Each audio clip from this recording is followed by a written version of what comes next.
Welcome to the morning news. Please support growing channel by the press subscribe. Florida school shooting. This is Deputy Scot Peterson who never went in. PARKLAND, CBSMiami, as teachers and faculty were allowed to return to Marjory Stoneman Douglas High School Friday morning, we are learning more about Deputy Scot Peterson, the armed school resource deputy who did nothing to stop suspect Nikolas Cruz from killing 17 people on campus on Valentine's Day. Devastated. Sick to my stomach, said Broward Sheriff Scott Israel in reaction to learning Deputy Peterson stayed outside as the shooting unfolded inside the freshman building. Peterson was subsequently suspended without pay and placed under investigation. He later chose to resign from the department. There is an open internal investigation into his actions. On Friday, President Donald Trump spoke out at least twice about Peterson, saying, "He didn't have courage when something happened. He certainly did a poor job. There is no question about that." The president also said, "We had one guard and he did not turn out to be too good. I can tell you that. He is not a credit to law enforcement. He didn't want to go into the school and be tested under fire. It was no good result." CBS News obtained video of Peterson speaking at a Broward School Board meeting in February 2015. The discussion was about the review of the resident on-campus security program. Ironically, Peterson made numerous references to how he would often act decisively as a school resource officer when dealing with crime. He recalled one instance where he had contacted Coconut Creek police as a perimeter was set up for a suspect. "We caught the individual running around Coconut Creek Parkway hiding by a bank," he said. "We found out he was an 18-year-old and he was there with a paintball gun." Peterson added, "I know I caught 100 trespassers at Atlantic Technical Center. Most were skateboarders and most were juveniles.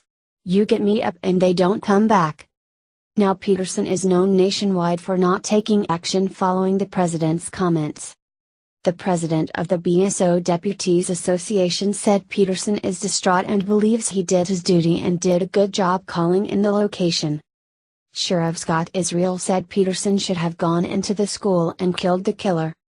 CBS 4 News also got a look at his personnel file and discovered that in 2014, according to the website for the Broward Crime Commission, Peterson won the SRO Officer of the Year award for Parkland.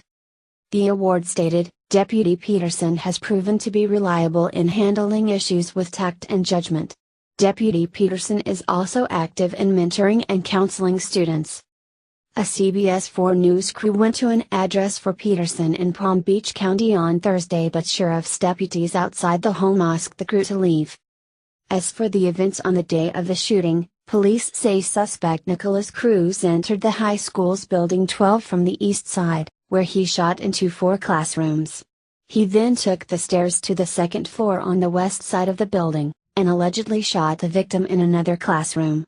He left behind his AR-15 in the third floor east stairwell.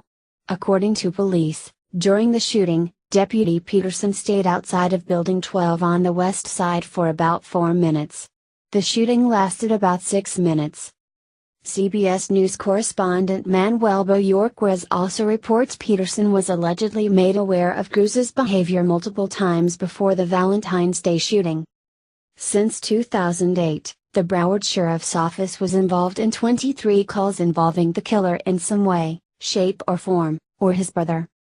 According to Broward County Sheriff records, Peterson was allegedly made aware of 2 of those calls, including one about shooting up a school and another in which a peer counselor told Peterson that Cruz ingested gasoline in an attempt to commit suicide. It's unclear what was done with the information.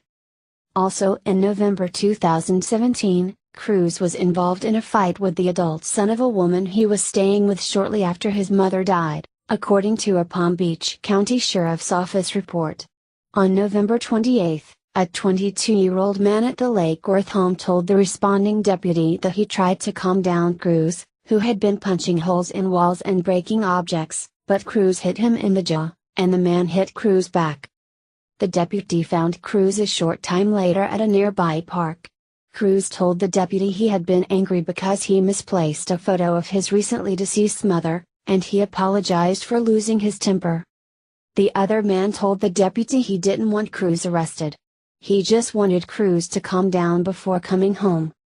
Cruz has been jailed on 17 counts of murder and has admitted to carrying out the attack. He owned a collection of weapons. Defense attorneys, state records and people who knew him have described troubling incidents going back years.